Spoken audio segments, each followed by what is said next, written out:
नेता आए थे बिहार में पीछे, बोल रहे थे तुम कौन हो, दलित हो, तुम उनको वोट दे देना कोई बात नहीं, तुम महादलित मुझको वोट दोगे। ये क्या अपना एक नया शेयर क्रिएट किया ना, अपना एक नया मार्केट सेगमेंट उसने बिल्ड किया।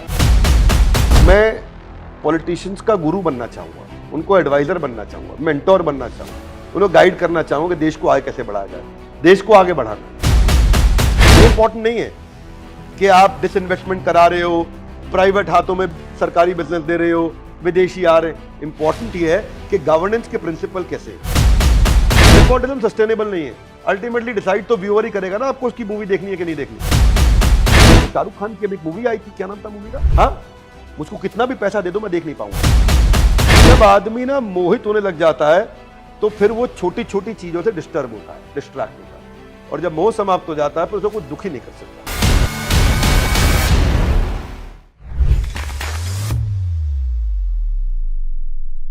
नमस्कार, बैठकी में आपका स्वागत है। और आज बैठकी में एक ऐसे व्यक्ति हमारे साथ हैं जिन्होंने अपनी पढ़ाई का खर्च निकालने के लिए छोटे बच्चों को ट्यूशन दिया, शाम के वक्त नोएडा के मार्केट में उन्होंने डिक्शनरी बेचा, दुनिया को बदलने के सपने के साथ नेहरू प्लेस में वो एक अपनी कंपनी खोलते हैं और अपने कंपनी के जो उनके एम्प्लॉयज होते हैं उनके वो टॉयलेट भी साफ करते हैं, जो दुनिया को भगवान कृष्ण के बारे में बताते हैं और एलन मस्क के बारे में बताते हैं और कई लोगों को विवेकशील बनाते हैं। तो आज बैठकी में एक ऐसे ही तेज तर्रार विवेक वाले व्यक्ति हैं और इत्तेफाक देखिए कि उनका नाम भी विवेक है। स्वागत है डॉक्टर विवेक बिंद्रा का। सर स्वागत है आपका। बहुत बहुत धन्यवाद। कैसे हैं आप? Very much excited to see you, thank you very much. जी हमारी टीम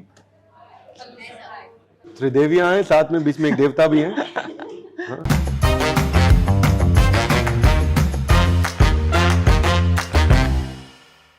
सर, भारत को ना रायचंदों का देश कहते हैं कि हर चौक चौराहे पे एक फ्री में ज्ञान देने वाला मिल जाता है। अधिकतर लोग फ्री में ज्ञान बांटते रहते हैं कि कोहली ने ऐसा खेलना था, सचिन को वैसा खेलना था, टीम में ये बदलाव होना था। तो आपने भी शुरू में फ्री में ज्ञान बांटे और माँ सरस्वती से मिले ज्ञान को आपने इतना बांटा कि माँ लक्ष्मी भी आप पे अब आजकल मेहरबान है। तो सर, कब लगा आपको कि आपको ज्ञान बांटना चाहिए, आपको वीडियोज बनाने चाहिए, लोगों को मोटिवेट करना चाहिए? मैं तो खुद को मोटिवेट कर रहा था अपनी कठिन परिस्थितियों में, अपने विचारों को व्यक्त कर रहा था। तो मैं बहुत पीछे था जब मैंने वीडियो बनाए थे शुरू में। हमारी टीम बोलती थी किस काम में लग गए हो सर, कौन देखेगा आपका वीडियो। एक दिन मैंने कहा कि देखो 4 लोगों ने देखा वीडियो। बोला सर आप ही ने 4 बार देखा था। तो वो 4 व्यू उसी के आए हैं। तो ऐसा मैंने नहीं सोचा कि ज्ञान बांटने के लिए आया हूं, पर क्या है कि जिस स्थान से गंगा बहती है वो स्थान पवित्र हो जाता है। और अगर ज्ञान हमसे बह रहा हो, हम पवित्र हो रहे हो, तो अपने को पवित्र बनाने का प्रयास किया जाना चाहिए। कोई कहता है आप बिजनेस कोच हैं, कोई आपको यूट्यूबर समझता है ना, अलग अलग तमगे आपके दिए जाते हैं। तो आपको सर क्या पसंद है? आपको, आपसे अगर कोई पूछे कि भाई इतनी सारी चीजें हैं, गांव भर के लोग पूछते हैं कि भाई क्या काम कर लेते हो? हम भारत देश में एक सपना लेके चले कि यहाँ के एंटरप्रेन्योर को हम इनेबल कर सके। अच्छा। एंटरप्रेन्योर की जिंदगी में शुरुआत में बड़ी समस्याएं आती है और इतनी समस्याओं का सामना करना पड़ता है, उसकी मदद करने के लिए कोई नहीं है। बड़ा कॉर्पोरेट होगा वो बहुत पैसा दे सकता है, Maruti, Apollo, Ford, Ranbaxy, Dabur, Hindustan Time, Steel Authority, NTPC, ONGC, GAIL, Vedanta, BEL, Honda, Eicher, Escorts, सब में मैंने बहुत काम किया। 1,500 कॉर्पोरेट्स में काम किया। मेरे अलावा और भी ट्रेनिंग कंपनीज आती थी, कंसल्टिंग कंपनीज आती थी। जो पैसा दे रहा है उसके पास सब जाते हैं, जिसके पास पैसा नहीं है उसके पास कोई नहीं जाता। जो आपको पैसा नहीं दे सकता उसके पास कोई नहीं जाता। अगर आप कुछ ऐसा कर सकें जिसकी कोई मदद नहीं करना चाहता, आप उसकी मदद करें। उस सपने को लेके हम चले थे। और अपना सपना याद करो, अपना सपना याद करो, रोज अपना सपना याद करते हैं। आज सुबह भी याद कर रहा था। लोग बोलते हैं सफलता मिल रही है, मिल रही है, क्या मिल रही है? कुछ नहीं मिल रही। आज अभी बाहर सड़क पर लोग भिक्षा मांग रहे हैं, कठोर जीवन जी रहे हैं, क्या कर पाए? कुछ नहीं कर पाए। अभी बहुत काम बाकी है। रोज उठते हैं, सुबह उठकर के इसी सपने के साथ आगे बढ़ते हैं, बहुत काम बाकी है, बहुत एंटरप्रेन्योर्स की मदद करनी है। तो अभी रायचंद ज्ञानचंद बने नहीं है, अभी बहुत समय लगेगा उसमें। अभी और ज्ञान देना है, अभी बहुत ज्ञान लेना है कि कैसे ज्ञान देना है, कैसे आसान करना है इसको। कैप्चर द इनकन्वीनियंस, वो गेम चेंजर है। कैसे आप कस्टमर की इनकन्वीनियंस को कैप्चर कर लेते हो, उसकी उस समस्या को जिसको अभी तक कोई समाधान नहीं ला पाया, उसको आप कैसे कैप्चर करते हो। वहीं से सब सीक्रेट उधर ही छुपा है। अभी कल एक इंटरव्यू में देवी जी पूछ रही थी मुझसे, 5 साल में करोड़पति कैसे बने, इसका फॉर्मूला दीजिए। मैं बोला ये डायरेक्शन ही गलत है। करोड़पति बनने पे जहां मत लगाइए, कस्टमर की इनकन्वीनियंस को कैप्चर करिए, उसको कन्वीनियंस में कन्वर्ट कर दीजिए। आपने ठीक बोला, जब मां सरस्वती के पीछे गए तो मां लक्ष्मी की कृपा अपने आप होती है। करोड़पति बनना गोल नहीं, आउटकम हो सकता है। और ना भी बने तो भी नींद बहुत अच्छी आएगी आपको। रात को सोते वक्त आपको लगेगा, इस शरीर छोड़ने से पहले या शरीर छोड़ने के बाद आपको लगेगा संसार को आप जाने से पहले कुछ बेहतर बना के गए हो। एक मन में सेटिस्फैक्शन होगा। जो भी हम सोचते हैं, जैसे भी हम बड़े होते हैं, स्कूलिंग का बहुत बड़ा योगदान होता है उसमें।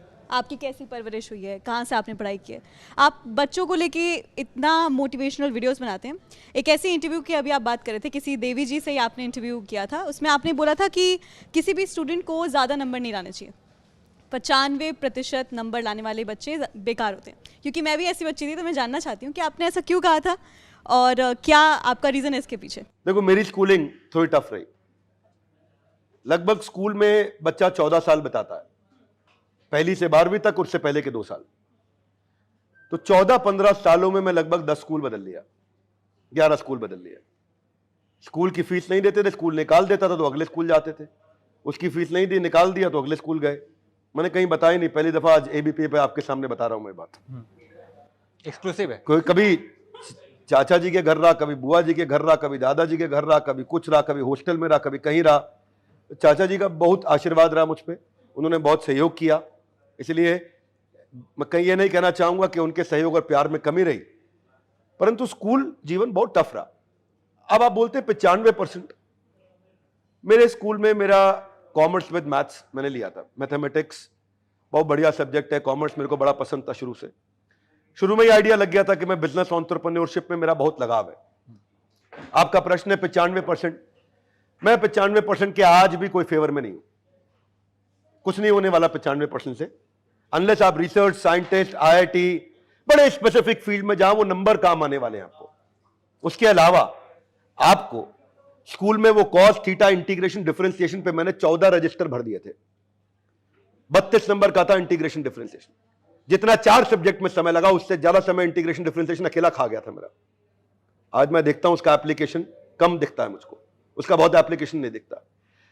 मेरा समस्या 95% से नहीं है। अगर 95% के साथ में आप 15 एक्स्ट्रा स्किल सेट बिल्ड कर सकते हो तो 95 के 98 लाओ। मेरा समस्या है आपकी प्रायोरिटी और टाइम मैनेजमेंट से।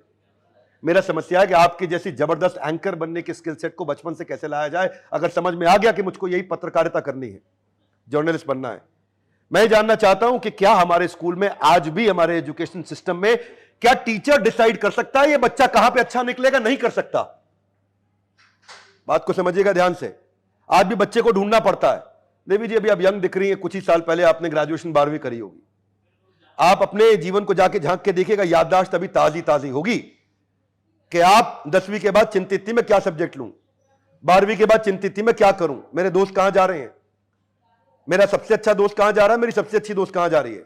उस दिशा में जा रहे थे, क्योंकि क्या मुझको आता है, क्या मुझको भाता है, क्या बाजार चाहता है, क्या उसमें क्या मेरा कॉम्बिनेशन बन जाता है, वही मेरे सक्सेस करियर को सक्सेसफुल बनाता है। ये किसी को समझ में नहीं आता है और टीचर कभी ये बता नहीं पाता है, इसलिए बच्चा कंफ्यूज रह जाता है। मैं आपसे ये कह रहा हूं कि अगर हमारे एकेडमिक्स में ऐसा हो सके कि टीचर आइडेंटिफाई करे कि बच्चे का पोटेंशियल कहां ज्यादा है, तब तो ठीक है, फिर वो सही दिशा में 95% ला रहा है। अभी वो सारी चीजों का मिला के 95% ला रहा है, जिसमें काम की चीज एक थी और बाकी चीज उतनी काम आएंगी नहीं। क्या मेरी बात समझ पा रहे हैं आप? आप कई सब्जेक्ट में नंबर लाई होंगे जो आज आपको काम नहीं आ रहे होंगे, और कुछ में लाएंगे जो आज आपको काम आ रहे हैं। तो अगर एकेडमिक्स ऐसा बन जाए कि हम 8वीं क्लास में पहचान जाए कि बच्चा कहां अच्छा जाएगा, उसमें 95 के 98% लाएं, फिर ठीक है, फिर पूरा जोर लगा दे। जोर गोल की तरफ लगाएं, गोल गोल की तरफ ना लगाएं।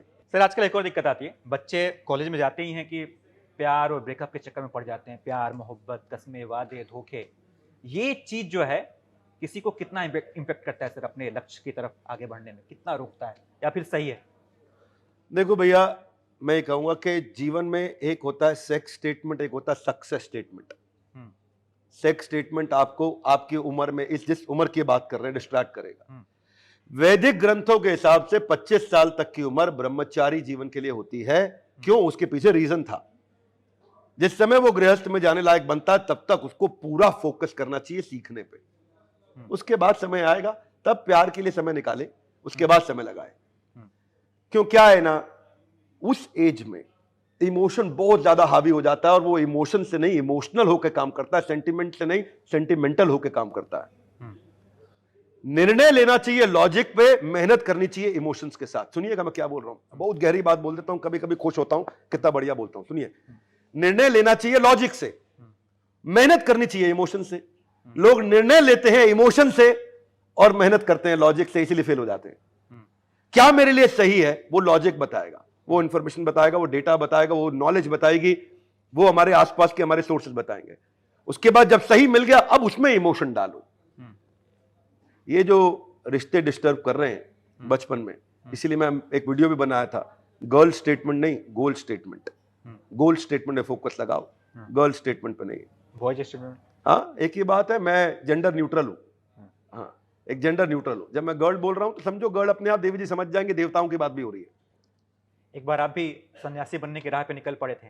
समय था जिस समय मैंने ये निर्णय ले लिया था।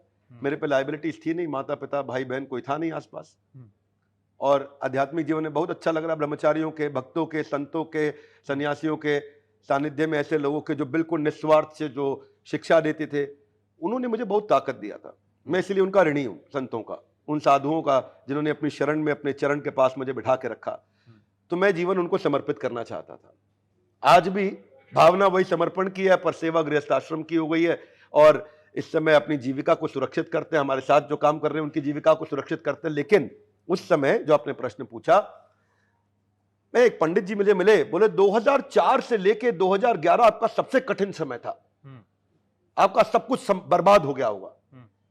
तो मैं जरा पीछे झांक के देखा, तब मैं ब्रह्मचारी आश्रम में रहता था। वो मेरी जिंदगी का सबसे अच्छा समय था। ये भगवान की कृपा है कि उन्होंने सबसे खराब समय को मेरा सबसे अच्छा समय बनाया और अपने संरक्षण में रखा। तो मैं आज भी जब वो दिन याद करता हूँ, सुबह सुबह जो है 4:30 बजे मंगल आरती में पहुंचना होता था और रात तक देर तक सेवा होती थी। सुबह तक उठे, नहाए धोए, पट पट पट पट पट पट पट, जल्दी जल्दी धोती लपेट के पहनी, तिलक लगाया, शिखा, हेड बाल तो होते नहीं थे, बस शिखा बांधी और भाग के मंदिर पहुंच गए, मंगल आरती दर्शन किया और उसके बाद भगवान की का आरती स्मरण, उसके साथ दिन शुरू होता था। साधना 2 घंटा जप करना, भागवत कथा सुनना, संतों के साथ बैठ के जमीन पे प्रसाद लेना, दिन में भिक्षा मांगना, सेवा करना, बर्तन धोना, चटाई पे सोना, उबली सब्जी खाना और ज्ञान प्राप्त करना।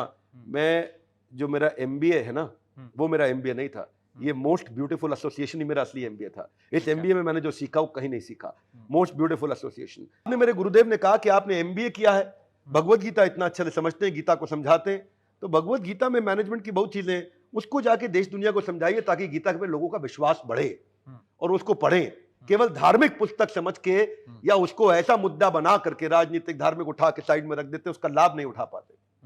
5200 साल में आज तक एक श्लोक का अमेंडमेंट नहीं हुआ भगवत गीता में। कॉन्स्टिट्यूशन में बहुत अमेंडमेंट हुआ जिसका सम्मान करते हैं, गीता में एक श्लोक का अमेंडमेंट नहीं हुआ। वो आज भी उतना प्रासंगिक है, बियॉन्ड टाइम प्लेस सर्कमस्टांस, समय काल परिस्थिति कुछ भी हो, मेरे लिए भी उतनी एप्लीकेबल, आपके लिए भी उतनी एप्लीकेबल, हिंदुस्तानी के लिए, पाकिस्तानी के लिए। फिर उसको लेके हम पहुंचे तो मारुति के साथ हमने पहला चालू किया प्रोजेक्ट। अच्छा, मारुति में उन दिनों जनरल मैनेजर को जिंदा जला दिया था, रस्सी बांध करके, पेट्रोल डाल करके वर्कर्स ने। RC भार्गव जी, आपका स्टूडियो नोएडा में, वो भी नोएडा सेक्टर 15 में रहते हैं, चेयरमैन मारुति के, आपको बताएंगे, अच्छा लगेगा जान के। मारुति की लीडरशिप से बात करिएगा। 40 L&D कंसल्टिंग कंपनीज आई थी, केवल एक मैं था जो कई दिन रात तक मारुति के प्लांट मानेसर में रहकर उस प्रॉब्लम को सुलझाया था। और मैं धन्यवाद करता हूं, मारुति ने वो अपॉर्चुनिटी दिया कि हम वर्कर्स की प्रॉब्लम भी समझते थे, मैनेजमेंट की प्रॉब्लम भी समझते थे, उनको नजदीक लेकर के आए और भगवत गीता के माध्यम से लेके आए।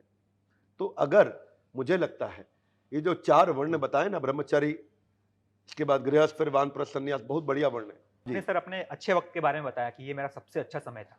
सबसे बुरा समय क्या था आपका, जब लगा कि सब कुछ खत्म हो रहा है, बर्बाद हो रहा है, वहां से फिर किसी ने आपको मोटिवेट किया, फिर वहां से आप उठे सीधे?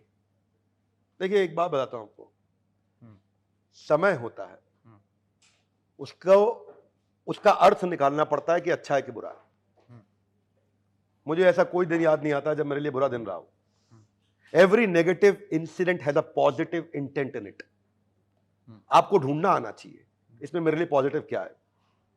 मैं, कृष्ण की कृपा है, मैं आपने बोला तो मैं थोड़ा शायद 2-3 सेकंड पॉज पे था, ढूंढ रहा था, कुछ मिला क्या, कुछ मिला क्या, बुरा समय मिला क्या, याद नहीं आ रहा है। हर बार ऐसा हुआ है, जब भी बड़ी दुर्घटना समस्या आई उसमें से कुछ बहुत अच्छा निकल के आया, तो मैं उसे कैसे बुरा कह दूं? जिंदगी में ना भाई साहब, एक वर्ड दे देता हूं आपको, इंटरप्रिटेशन। बड़ा गेम चेंजर वर्ड है ये, इंटरप्रिटेशन। देवी जी कुछ भी लेके चले जाना, यहां से एक चीज जरूर लेके जाना, इंटरप्रिटेशन।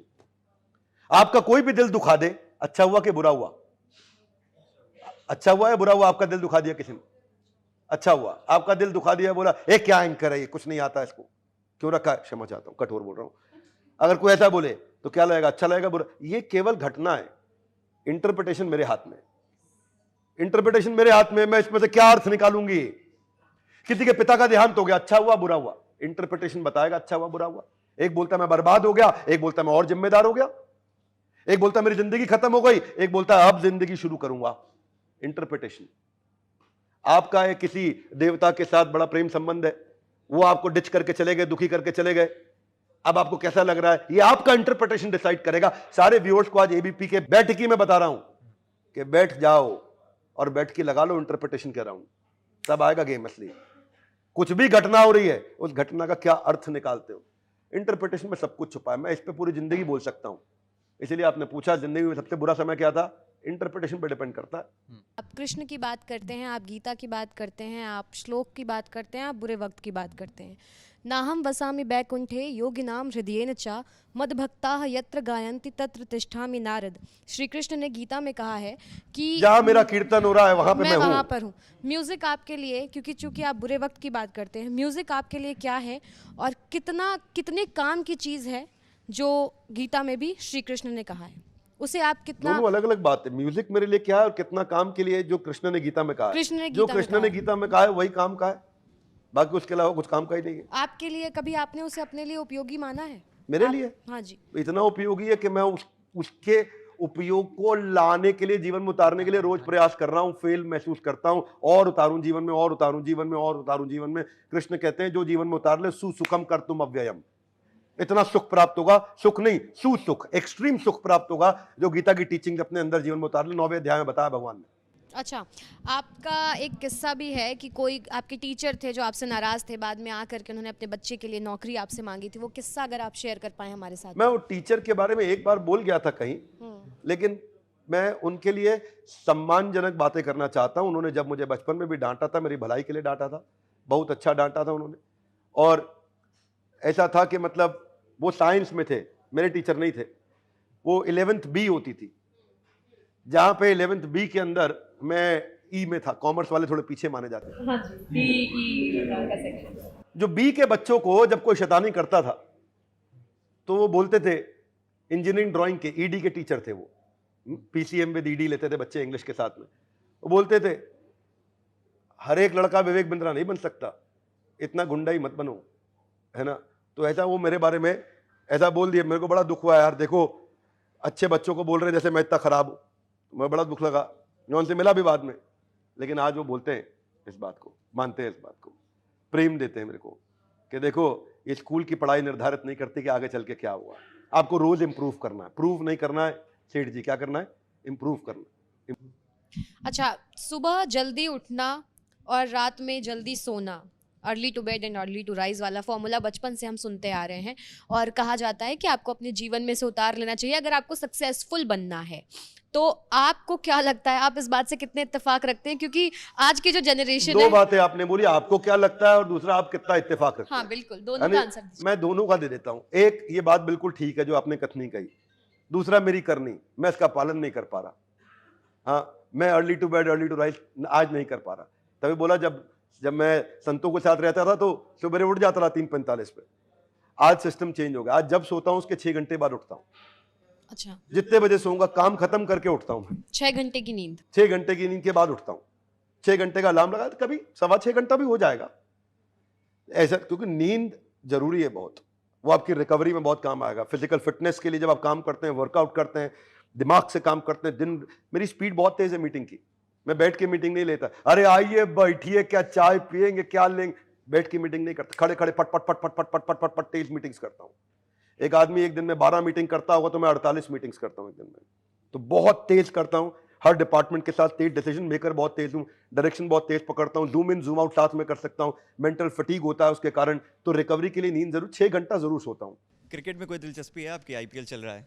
कोई दिलचस्पी कोई दिलचस्पी नहीं है। जो चीज मेरे गोल स्टेटमेंट को कंट्रीब्यूट नहीं करती उसमें मेरी कोई दिलचस्पी नहीं है। एक आदमी, आज बड़ी कठोर बात बताता हूं। एक हमारे पुराने दोस्त, बड़े बिजनेसमैन, वो पीछे से मेरे बारे में किसी को निंदा कर रहे हैं। विवेक बिंद्रा ऐसा आदमी है कि किसी से काम ना पड़े तो चाय ना पूछे उसको। तो वो आए मेरे पास, देखो क्या बोलते हैं आपके बारे में। मैं कहा ठीक बोल रहे हैं, वो काम ना पड़े तो चाय ना पूछे। कि कितने लोग नीचे घूम रहे हैं भैया आपके चैनल के, आओ चलते नीचे काम धंधा छोड़ के उनको चाय पूछना शुरू कर देते हैं। उनसे हमारा काम नहीं पड़ रहा, चलो आओ पनवाड़ी के पास बैठते हैं, उन सबको ऊपर ले आते, एबीपी के स्टूडियो में उठाते, आइए भैया चाय पीजिए, बिस्किट लाए, मैरी गोल्ड। नहीं, आप क्या करोगे भैया? जो गोल्ड स्टेटमेंट, मेरा काम है मैं इतना इनेबल करूं देश को कि मुझे चाय ना पूछना पड़े।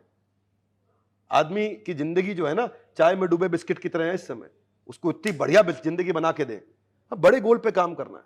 हम क्यों नहीं नीचे जाकर के, एक गरीब आदमी बैठा है उसको अपनी टी शर्ट उतार के दे देते? हम चाहते हैं कि हम आज इतना इनेबल करें कि वो गरीब नीचे घूमे नहीं। जब छोटे थे तो आपके पिताजी भी गुजर गए थे, और तब आपने उस वक्त को कैसे डील किया था? अ लीडर और डीलर, डील करने की बात करी आपने। A leader is a dealer of hope. उसके बाद हमेशा होपिंग अगेंस्ट होप, आशा बद्धा शास्त्रों में बताया गया है। मैं आपको बता रहा हूं, ये एक बात को ना, मेरा रूल है लाइफ में 7 बार बताना चाहिए। मैंने इसे 4-5 बार बता दिया, 2-3 बार और बोल देता हूं। Interpretation, interpretation, interpretation. कुछ भी हो जाए आपके साथ में, एक स्किल उठा के ले जाओ इस वीडियो से। सारे व्यूअर्स को बोल रहा हूं, कमेंट बॉक्स में लिखना इनके साथ में इंटरप्रिटेशन। एक चीज सीख के गया हूं, इंटरप्रिटेशन। कुछ भी, भाई साहब पिता का देहांत होएगा, शरीर नश्वर है, सबके साथ होएगा, बुरा नहीं मानिएगा। इस कमरे में, हॉल में मौजूद सबको इस समस्या से गुजरना पड़ेगा। गौतम बुद्ध से किसी ने कहा कि मेरे बेटा के देहांत होगा, उसको जीवित कर दीजिए। बोला ऐसे घर से तेल ले आओ जहां पे किसी का देहांत ना हुआ हो कभी। घूमते रहे, नहीं मिला ऐसा घर, होएगा। अब आप इसके बाद आगे कैसे बढ़ेंगे? हमारे यहाँ जय किशोरी आई थी, कहती है बहता पानी निर्मला। इसका मतलब रुका हुआ पानी मल, बहता निर्मल। आपको आगे बढ़ना पड़ेगा, है ना। वो माना कि मुश्किल है सफर पर सुने मुसाफिर, कहीं अगर तू रुका तो फिर मंजिल आएगी ना फिर। देखो देवी जी ने गाने पे पूछा था प्रश्न, उनको कंप्लीट कर रही है गाना। और गाना भी वो सुनिए जो आपके गोल स्टेटमेंट को कंट्रीब्यूट करता हूँ। सर आपने बात आगे बढ़ने की है। अक्सर ऐसा होता है कि हम लोग जो हैं भले ही करियर में खूब आगे निकल जाएं, लेकिन हमारा पेट हमसे आगे निकल जाता है। आपने अपने पेट को काफी अंदर रखा है, क्या करते हैं आप इसके लिए? मैंने बताया, देखो ऐसा है, मैं कितना भी थक जाऊं, मेरे साथी कुछ मेरे साथ रहते हैं, जो मेरे साथ ही रहते हैं, मेरे घर पे ही रहते हैं। अच्छा। 12 लोग रहते हैं हम लोग इकट्ठे। अच्छा। वो इतने मेरे साथ में इतना प्रेम करते हैं कि मैं रात को 1:30 बजे भी आया काम से खत्म करके, तो 1:45 बजे उसके बाद मैं शावर आवर लेके अपना जूता पहन के, निक्कर टी शर्ट पहन के फुटबॉल खेलने ग्राउंड में उतर जाते हैं। रात को 2:45 बजे खेलना शुरू करेंगे, 2:45 बजे रात को खत्म करेंगे, उसके बाद जाएंगे। वर्कआउट मिस नहीं करता, उतना जील चाहिए अपने को। जब आपको समझ में आ जाए ना, इसमें 1% डाउट मतलब 100% डाउट। हेल्थ फिटनेस इतनी इंपॉर्टेंट है आपके लिए। कृष्ण ने कहा है गीता में, और कहां पे कहा है, कहीं तो मैं सब श्लोक भी सुनाना शुरू कर दूं आपके साथ में। इसलिए मिनिमम फॉर्म ऑफ वर्कआउट क्या है? मिनिमम फॉर्म ऑफ वर्कआउट है 45 मिनट की वॉक, उससे नीचा कुछ नहीं है। वो सबसे हल्की चीज है। कुछ नहीं कर सकते तो भैया इतना कर लो, कान में ईयरफोन लगाओ, मेरे वीडियो चलाओ और वॉक करो। किसी और के सुनने वो भी सुन लो, लेकिन कान में ईयरफोन लगाओ और वीडियो लगाओ और साथ में 45 मिनट हाई स्पीड पर वॉक करो। पेट अंदर रखना है, एज और वेट के हिसाब से होता है, पर मोटा माटी 130 की हार्ट बीट के साथ में 45 मिनट का वर्कआउट होगा, तब जाके थोड़ा लिवर आपका क्लीन होना शुरू होएगा। मेरी एनर्जी बहुत ज्यादा, मेरे से आधी उम्र के लड़के मेरे से बराबर नहीं भाग सकते, मेरे बराबर रनिंग नहीं कर सकते। जिंदगी में कोई परिवर्तन धीरे धीरे नहीं आता, सब अचानक होता है, सब अचानक होता है। कुछ धीरे धीरे नहीं होने वाला, डिस्कशन से कुछ नहीं, डिसीजन से होता है सब कुछ। पूछना है, यहाँ पे कई लोग बैठे हैं आपके साथ में, किसी ने नॉनवेज कभी छोड़ा हो? ऐसा है किसी ने नॉनवेज छोड़ा हुआ, सिगरेट छोड़ी? आपने नॉनवेज छोड़ा, आपने धीरे धीरे छोड़ा, अचानक छोड़ा? अचानक। समझ गए मेरी बात सेठ जी? आपके सामने देवी जी दिख गई। जिंदगी में कुछ धीरे धीरे नहीं होता, जो होना है अचानक होगा। आज में जिसने सिगरेट छोड़नी है वो 20 से 10, 10 से 5, 5 से 2 और 2 से 1 नहीं करेगा, 20 से 0 करेगा। कोल्ड टर्की बोलते हैं इसको। पूछती है एक सरकार, कहते हैं कि अच्छे दिन आने वाले, कब आएंगे? बोलो अभी आएंगे। कौन लाएगा? बोलो मैं लाऊंगा। एक मिनट, अच्छे दिन कौन लाएगा?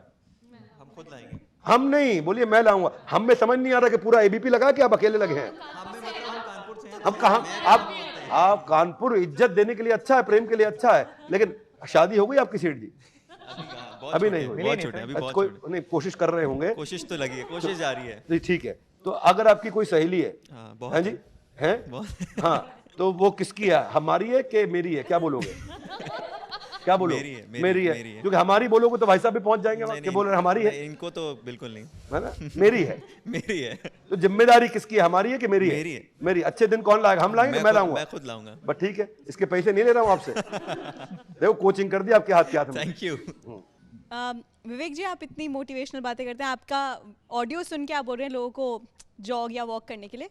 आप कोई 3 ऐसे लोग बता सकते हैं जो जिन्होंने आपको मोटिवेट किया? मोटिवेशन इधर से आता है, आग। देवी जी, आग सीने में चाहिए। कहाँ चाहिए?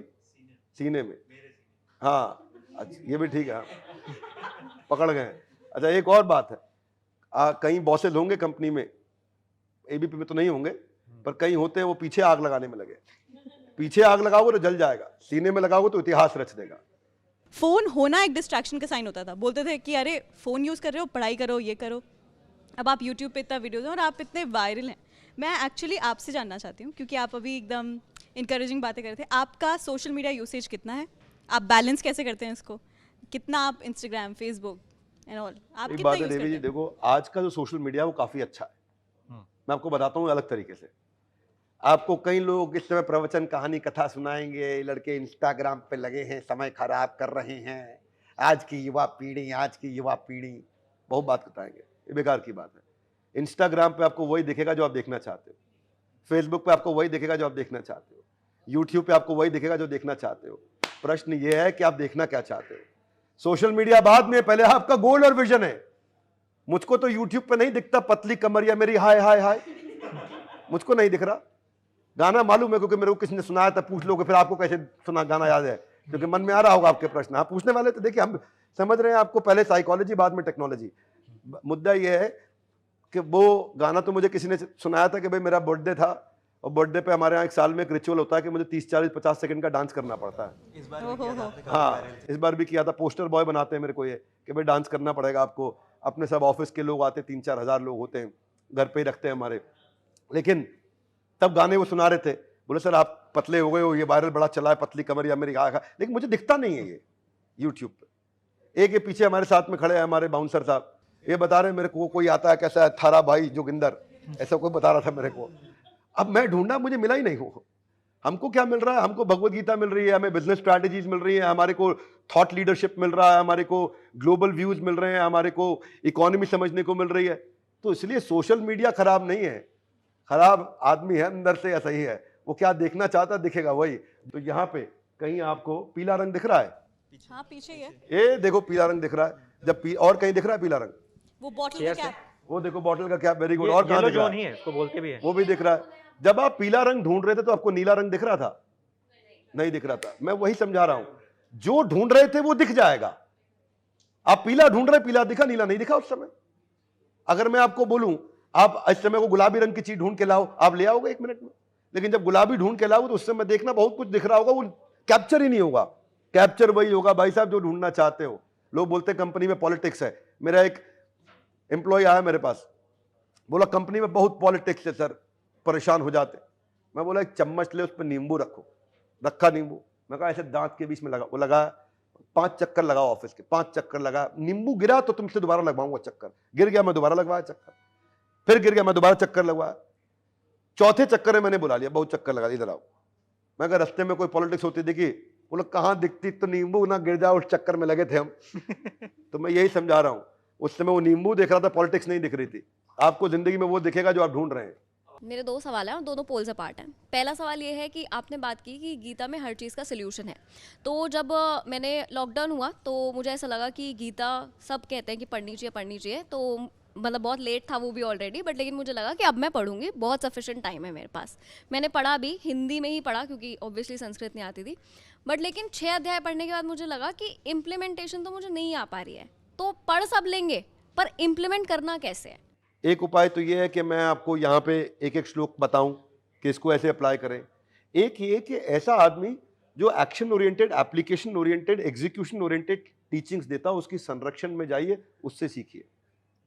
कृष्ण कहते हैं गीता के 4थे अध्याय के 34वें श्लोक में, तद्विधि प्रणिपाते न परिप्रश्ने न सेवया उपदेक्षन्ति ते ज्ञानम ज्ञानिनस तत्वदर्शिना। कृष्ण कहते हैं ये विधि है, तद विधि प्रणिपाते न, पहले सरेंडर करो, परिप्रश्ने न, फिर उनसे पूछो, फिर सेवया जो बोले उसका पालन करो। जब ये करेंगे तो ज्ञानिनस तत्वदर्शिना, उसने तत्व का दर्शन किया वो आपको करा सकता है। अब इसको आपके जीवन में उतारते हैं। मान लो आपको एबीपी में आगे बढ़ना है, तो जो आपके टॉप एंकर हैं, जो टॉप सेलिब्रिटी एंकर हैं, जो सबसे इंटेलिजेंट हैं, उनसे ये 3 अप्लाई कर लीजिए। कई बार लोग बोलते हैं ये गीता से बिजनेस सिखा रहे हैं, गलत काम कर रहे हैं, वो अज्ञानता के लक्षण प्रकट कर रहे हैं। इनको आगे बढ़ना है, इनका इंटरेस्ट आ जाएगा, गीता और पढ़ने लग जाएंगे। आप नहीं समझे मेरी बात को। भाई बच्चे को दवाई खिलानी हो और साथ में मीठी गोली के अंदर दवाई डाल के दे दो तो आसानी से खा लेगा, इससे दवाई खा ही नहीं रहा था। सर मैं अपना प्रॉब्लम खुद ही बता देती हूँ, मतलब ये जनरल है, शायद यूजर्स के लिए इजी हो जाएगा। फॉर एग्जांपल एक चीज़ होती है कि अगर आप मोह छोड़ दो किसी भी चीज़ का तो आप उसके ऊपर कंट्रोल करना इजी हो जाता है। सर 25-26 साल हो गए, मेरे से तो नहीं छोड़ा जा रहा है मोह। वो हर चीज़ के लिए है, फैमिली के लिए, पेरेंट्स के लिए, कोई भी चीज़ मैं एक्टिविटी करती हूँ तो मुझे लगता है स्पेशली लव्ड वंस के लिए, तो मुझे ऐसा लगता है कि मैं बहुत इंपॉर्टेंट चीज़ें छोड़ दूंगी लाइफ में when it comes to my loved ones या ऐसा। तो वो मोह पे कंट्रोल मुझे नहीं पता 26 साल में कैसे लाना है। देखिए इसमें ना दूसरे अध्याय का 47वां 48वां 49वां श्लोक, इस पे बहुत चर्चा होता है और सबसे ज्यादा जो पॉपुलर श्लोक मिसअंडरस्टूड है वो भी इसी पे ही है। कर्मण्येवाधिकारस्ते मा फलेषु कदाचन, सबने सुना होगा, देवी जी दोहरा भी देंगी, पीछे वो श्लोक एक आधा बोल भी चुकी है। इसका अर्थ क्या हुआ? देखिए एक होता है एफर्ट विद वरी, एक effort without worry. Effort with worry जो है वो मोह के साथ है, एफर्ट विदाउट वरी मोह के बिना है। वाओ एटीट्यूड, WOW, विद और विदाउट। रिजल्ट मेरे फेवर में आया तो मैं खुश, नहीं आया तो उदास, इसको मोह बोलते हैं। एफर्ट से अटैचमेंट होना चाहिए, रिजल्ट से नहीं। ये अद्भुत कला जब किसी के अंदर आ जाए कि वो मिशनरी हो जाता है। जितने लोग हैं ना बड़े बड़े जिन्होंने जबरदस्त काम किए, बहुत चोटें खाई, बहुत थप्पड़ खाए। गांधी ने न केवल खुद थप्पड़ खाए दांडी मार्च में, अपने साथ जितने चले उनको भी पिटवाया, है कि नहीं? बहुतों ने मार खाई, पर वो डटे रहे, डटे रहे। अगर वो मोहित हो जाते इस बात से, हाय बुरा हो गया हमारे साथ, छोड़ देते, फिर मैं गांधी की बात नहीं करूंगा। रविन्द्रनाथ टैगोर का वो गाना लेकर के गीत सुंदर, जोदी तोरो डाक्षु ने क्यों नायाश में तौबे एकला चोलो रे। सुभाष चंद्र बोस अकेले निकल पड़े, पैदल, ट्रेन, क्या क्या संघर्ष करते, पूरी नई आर्मी तैयार करी। रास्ते में कितनी बार तकलीफें आई। जब आदमी ना मोहित होने लग जाता है तो फिर वो छोटी छोटी चीजों से डिस्टर्ब होता है, डिस्ट्रैक्ट होता है, और जब मोह समाप्त हो जाता है फिर उसको कोई दुखी नहीं कर सकता, कभी दुखी नहीं कर सकता। इसके लिए रिलेट करने के लिए पिछला वर्ड बता रहा हूं, वन टेक अवे, वो आप बताओ क्या है? इंटरप्रिटेशन। इंटरप्रिटेशन ठीक निकालनी शुरू कर दो, मोह आपको मोह डिस्टर्ब नहीं करेगा। ठीक है सर, जो मेरा दूसरा सवाल जो इसको मोहित होने को बोलते हैं अट्रैक्शन टू डिस्ट्रैक्शन। क्या बोलते हैं? Attraction to distraction. Go on. तो मेरा दूसरा सवाल विच इज स्पोर्ट्स, मैं आपसे ये सवाल इसलिए करूँ, वैसे जो भी आता है बैठ के में हम ज़रूर पूछ लेते हैं कि आप इतने अच्छे वक्ता हैं, आपने इतने बिजनेस डेवलपमेंट में हेल्प किया है, तो आप राजनीति में क्यों नहीं एंटर कर जाते? बट इसके पीछे आपसे ये सवाल करने के पीछे मेरा लॉजिक है। ऐसा कहते हैं कि सिस्टम ही पूरा देश चलाता है। जैसे अभी आपने स्टार्टिंग में एजुकेशन की बात की कि अगर आप उतने ही सब्जेक्ट्स को, स्किल्ड बेस्ड सब्जेक्ट्स को, या आप उनको फिल्टर कर दो तो हम सारे इन्वेस्टमेंट उन सब्जेक्ट्स में करेंगे जो अल्टीमेटली मुझे लाइफ में काम आने हैं। तो सर राजनीति में आने के बारे में सोचते हैं सिस्टम आप खुद बना पाएंगे? सर इसका जवाब दीजिएगा, उससे पहले आपने एक अच्छे दिन की बात कही थी, तो आपको लगता है कि अच्छे दिन हैं? मैं तो आपको बताया ना इंटरप्रिटेशन, आपका इंटरप्रिटेशन अच्छे दिन है कि नहीं है? आप इंटरप्रिटेशन कुछ भी निकाल लो। एक पॉलिटिकल पार्टी के लिए बहुत बुरे दिन है, एक के लिए बहुत अच्छे दिन है। इंटरप्रिटेशन आपको चूज करना है। आपके प्रश्न का उत्तर देता हूं, फिर आप और पूछिएगा। अच्छे लगते हैं मेरे को ऐसे प्रश्न जब करते हो आप बीच बीच में, खुशी होती है मेरे को। मैं इसका जवाब दे देता हूं। मैं पॉलिटिकल पार्टी में जाऊंगा, किस में जाऊंगा, कब जाऊंगा, नहीं जाऊंगा, सिस्टम को सुधारूंगा, क्या करूंगा, उससे अच्छा आइडिया दे देता हूं। पॉलिटिकल लीडरशिप को बिल्ड करने के लिए कोर्स तैयार कर देता हूं। जिसको पॉलिटिकल करियर में आगे बढ़ना है उसको ऐसा जबरदस्त अद्भुत कोर्स बना के देते हैं जिसमें कैरेक्टर के साथ कॉम्पिटेंस हो, जिसमें रूट्स के साथ फ्रूट्स हो, जिसमें बैकग्राउंड के साथ फोरग्राउंड हो, जिसमें इंटेंट के साथ कंटेंट हो, जिसमें पर्पस हो प्रॉफिट से पहले, पर्पस बिफोर प्रॉफिट हो। मैं पॉलिटिशियंस का गुरु बनना चाहूंगा, उनको एडवाइजर बनना चाहूंगा, मेंटोर बनना चाहूंगा, उन्हें गाइड करना चाहूंगा कि देश को आगे कैसे बढ़ाया जाए, देश को आगे बढ़ाना है। मैं पॉलिटिकल पार्टी में चला गया किसी में तो मेरा दायरा सीमित हो जाएगा। कुछ मुझे बहुत पसंद करेंगे, कुछ बहुत नाराज हो जाएंगे। तो क्यों गड़बड़ करें? मेरा दायरा बड़ा रहने दो। सारे लोग पसंद करते हैं मेरे को, है कि नहीं? देखो, कांग्रेस से आप सीख सकते हो, वो सबको साथ लेके चलने की कोशिश करते हैं। बीजेपी से सीख सकते हो, वो बहुत तेज चलने की कोशिश करते हैं, साथ में कभी ले पाते कभी नहीं ले पाते हैं। दोनों से सीखो और उसके बाद आगे बढ़ो। तो इंडिया में एप्पल का दूसरा स्टोर खुल गया है, तो इंडिया के लिए क्या ज़्यादा बेनिफिशियल है कि हम अपने ब्रांड स्टैब्लिश करें या फिर बाहर के इन्वेस्टर्स आके हमारे यहाँ इन्वेस्ट कर रहे हैं? ये दोनों में कोई समस्या नहीं है। एप्पल जब भारत में आया है ना, तो भारत का हैंडसेट एक्सपोर्ट 3 गुना बढ़ा है। साउथ में कौन से राज्य के अंदर आया मैं चेक करके बता देता हूं। एप्पल का जो मैन्युफैक्चरिंग यूनिट साउथ में आया है, उसके कारण बहुत बड़ा इंपैक्ट आया है। And we have become, I think, the second largest handset manufacturing country in the world. बात वो नहीं है कि बाहर का आ रहा है अंदर का आ रहा है, बात यह जो उसको लाया जा रहा है तो किस सिस्टम के तहत लाया जा रहा है। वो इन्वेस्टमेंट करेगा, मैन पावर यहां की हायर करेगा, कंट्रीब्यूट यही करेगा, यहां से रेवेन्यू बाहर रिट्रैक्ट नहीं करेगा। इसके 7, 8, 10 प्रिंसिपल्स हैं, कहेंगे तो इसमें चर्चा करेंगे, मेरा फेवरेट सब्जेक्ट है। ये इंपॉर्टेंट नहीं है कि आप डिसइन्वेस्टमेंट करा रहे हो, प्राइवेट हाथों में सरकारी बिजनेस दे रहे हो, विदेशी आ रहे हैं। इंपॉर्टेंट ये है कि गवर्नेंस के प्रिंसिपल कैसे हैं। सर, रामचरितमानस पे खूब विवाद हुआ, आप तो धार्मिक ग्रंथों को पढ़ते भी हैं। उसकी जो एक चौपाई थी जिसमें शूद्र और ढोल पशु नारी की जो बात की गई है, तो क्या ये चौपाई गलत है या फिर लोग उसको डिकोड नहीं कर पाए ठीक से? डिकोड नहीं कर पाते यार, चौपाई पे क्यों सवाल उठाते हो? डिकोड नहीं कर पाते आदमी। क्या होता है ब्राह्मण, वैश्य, क्षत्रिय, शूद्र, मालूम है आपको? मैं आपसे पूछता हूं, आपको जानकारी है? आप बता सकते हैं? मैं बता सकता हूं। ब्राह्मण होता है इंटेलेक्चुअल क्लास ऑफ सोसाइटी, क्षत्रिय होता है एडमिनिस्ट्रेटिव क्लास ऑफ सोसाइटी, वैश्य होता है मर्केंटाइल क्लास ऑफ सोसाइटी, पेट, शूद्र होता है assisting class of society, legs. ये चारों हैं, चारों की जरूरत है। अब बोलो इसके बिना काम चल जाएगा, इसके बिना काम चल जाएगा, इसके बिना नहीं, चारों की जरूरत है। अब अगर ताड़न के, अब उसको अगर कोई तकलीफ पहुंचा रहे तो लेग्स को तकलीफ होती है, लेग्स को ज्यादा चलना पड़ता है। असिस्ट करने वाले को तकलीफ होती है, डायरेक्शन देने वाले को उतना फिजिकल तकलीफ कम होती है। आपको समझना पड़ेगा, चारों कॉन्ट्रीब्यूटर है। हर एक को लीडर नहीं बनाया जाता है मेरे भाई, हर एक आदमी लीडर नहीं बनता है। ब्राह्मण का मतलब वो नहीं है जो ब्राह्मण परिवार में जन्म लिया, केवल शर्मा जी का लड़का भैया ब्राह्मण निकले, नहीं, शूद्र भी हो सकता है। वो सब पॉलिटिक्स है बेकार की, कुछ नहीं। उसको अपनी वोट की राजनीति करनी है, उसको अपना ब्लू ओशन स्ट्रैटेजी बनाना है। एक नेता आए थे बिहार में पीछे, बोल रहे थे तुम कौन हो, दलित हो, तुम उनको वोट दे देना, कोई बात नहीं, तुम महादलित मुझको वोट दोगे। ये क्या, अपना एक नया शेयर क्रिएट किया ना, अपना एक नया मार्केट सेगमेंट उसने बिल्ड किया है अपने। हाँ, महादलित, भाई महादलित मेरे लोग, महादलित के लिए मैं काम कर रहा हूं। तो क्या हो गया, महादलित का पूरा वोट आ गया, बाद में जुगाड़ कर लेंगे जोड़ तोड़ की सीटों का। अरे भाई, ये जो कर रहा है, ये यही तो आपको इन्फ्लुएंस कर रहा है। सुन किसकी रहे हो आप, क्या भोजन ले रहे हो अंदर से? इसीलिए मैंने भगवत गीता के जब चक्षु से देखा, उस दृष्टिकोण से देखा, उस दृष्टि से सृष्टि बदल गई। कि आज अगर मैं पिछली दफा भी कहीं बोला था, प्रधानमंत्री मनमोहन सिंह, वो कौन है? वो ही इज ब्राह्मण बाय नेचर, इंटेलेक्चुअल, एडवाइजरी में बहुत अच्छे हैं, उनको एडमिनिस्ट्रेशन में डाल दिया, प्रधानमंत्री बना दिया।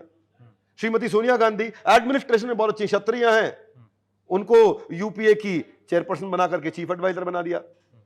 यानी कि आपने ब्राह्मण को क्षत्रिय और क्षत्रिय को ब्राह्मण बना दिया। ऐसे ही आपका बिजनेस है।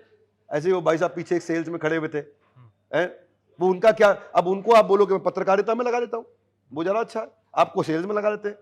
नहीं, आपके गुण और कर्म निर्धारित करेंगे कि आप किस डिपार्टमेंट में रहने वाले। आप एक्शन मैन है, पीपल मैन है, आइडिया मैन है, प्रोसेस मैन है, आपका एक नेचर है, आपका एक कैरेक्टर है।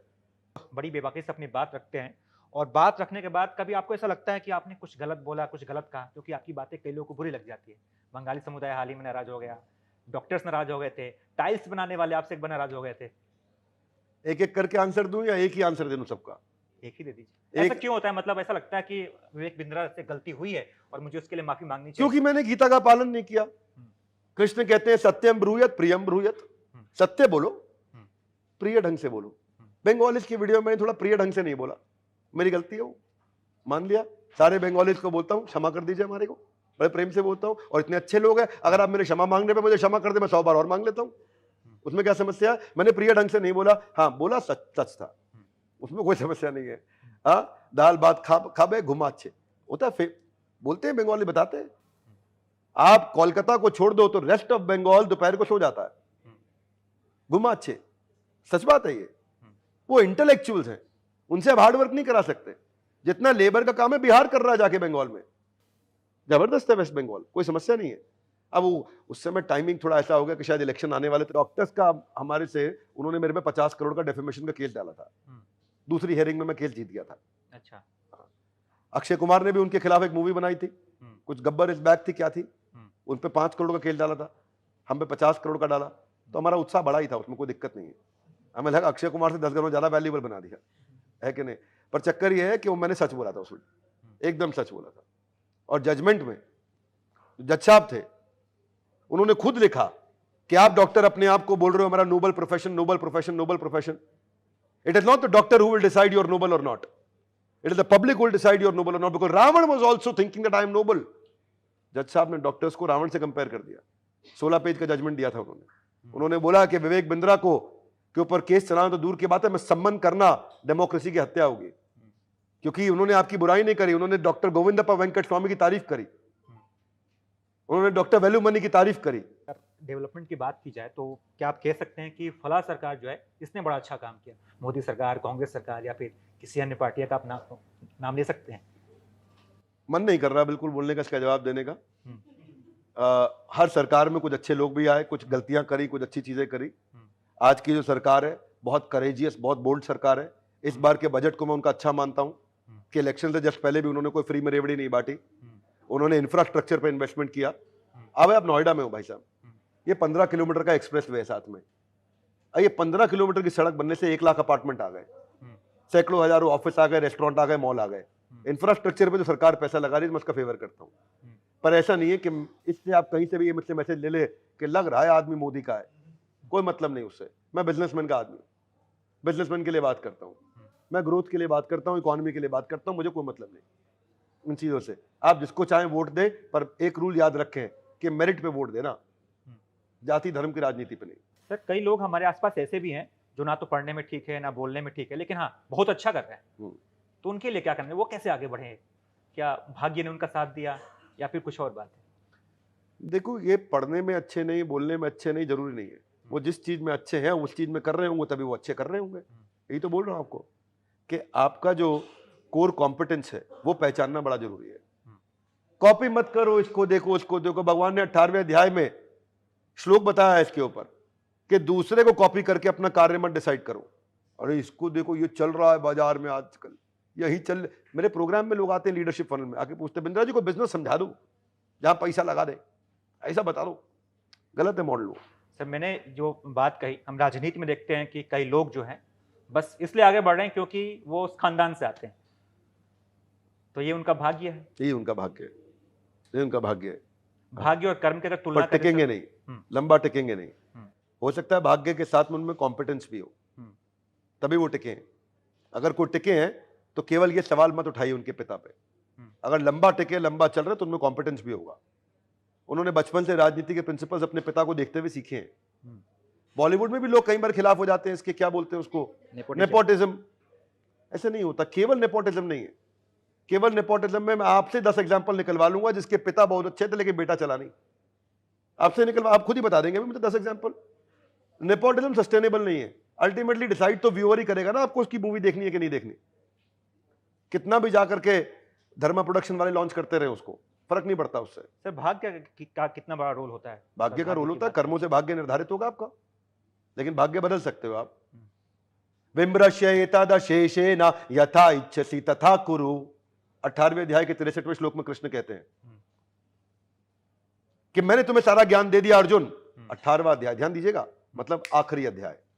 मैं तुम्हें सारा ज्ञान दे दिया है, अब यथा इच्छसि तथा कुरु। यथा मतलब जैसे, इच्छसि मतलब इच्छा हो, तथा मतलब वैसे, कुरु मतलब करो। यानी कि तुम्हारे पास अधिकार है कुछ नया करने का, और अगर कर्मों से भाग्य बना है तो नए कर्मों से नया भाग्य भी बन सकता है। समझ गए साइंस? ये साइंस है। बिंद्रा जी क्या शार्क टैंक देखते हैं, जो शो है इतना फेमस? नहीं, मैं नहीं देखता शार्क नहीं देखते? कभी भी आपने ग्लिम्स कुछ? शार्क टैंक मैंने अमेरिका का देखा है, इंडिया का शार्क टैंक बहुत मसाला है उसमें, बहुत चटपटा है वो, और फिर वो मेरे गोल को कंट्रीब्यूट नहीं करता। वो जो वहाँ जो सिखा रहे हैं उससे ज्यादा आपको देखना हो तो आप अमेरिका का देखिए, ऑस्ट्रेलिया का देखिए, वो अच्छा है। वो अच्छा लगा आपको? ओके। और आपने कई बार बोला जो आपके गोल से एसोसिएटेड नहीं होता, आप वो गाने नहीं सुनते, फिल्म्स नहीं देखते, तो आपकी फेवरेट फिल्म बता दीजिए। सारी बायोपिक्स देखता हूँ, कोई भी आ जाए। जितनी बायोपिक्स स्पोर्ट्स के ऊपर है, पॉलिटिशियन की बायोपिक होगी, कोई सोशल लीडर की बायोपिक होगी, कोई भी बायोपिक हो मैं देखता हूँ। हाल फिलहाल में कोई देखी? मेरे को गुंजन सक्सेना लोगों को पसंद नहीं आई, मुझको बहुत पसंद आई थी। वो लड़की, वो जिस तरीके से एक अकेली पायलट बाथरूम में कपड़े चेंज करने की उसको दिक्कत आती थी, वो लड़की ने जो किया, जो कमाल करके दिखाया एंड में, मेरे मन में इतना सम्मान बढ़ गया। मेरे को लगता है कि देश की हर लड़की नहीं, हर लड़के को देखनी चाहिए। रेफरेंस पॉइंट नहीं था उस लड़की के पास, आपके पास रेफरेंस पॉइंट होगा। भाग मिल्खा भाग देखी, मैं हिल गया पूरा। क्या आदमी था यार वो शाहरुख खान की अभी एक मूवी आई थी, क्या नाम था मूवी का? पठान। हाँ, मुझको कितना भी पैसा दे दो मैं देख नहीं पाऊंगा। अनरियलिस्टिक नॉनसेंसिकल मूवी है, और कोई अगर आपके ओटीटी पे आ गई तो भैया मत देखना, मेरा सुझाव है। मेरे को गाली मत देना इस बारे में।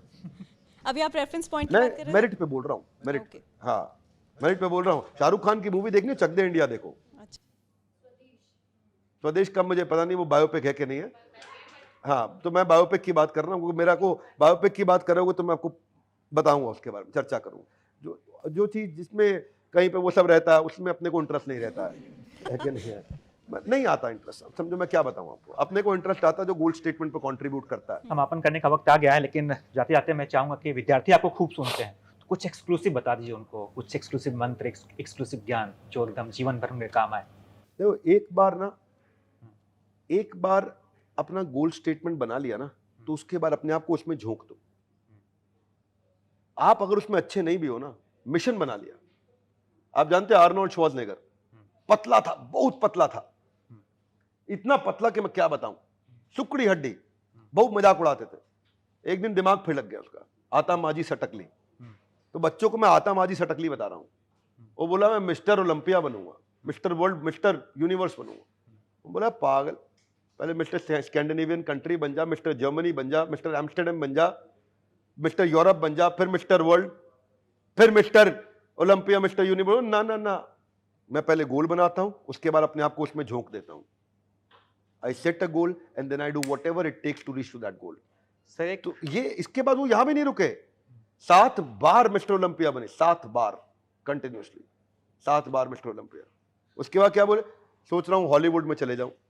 लोगों ने बोला तेरे को अंग्रेजी नहीं आती, तेरा जर्मन एक्सेंट है, तू कैसे बोलेगा? बोला नहीं, I set a goal and then I do whatever it takes to reach to that goal.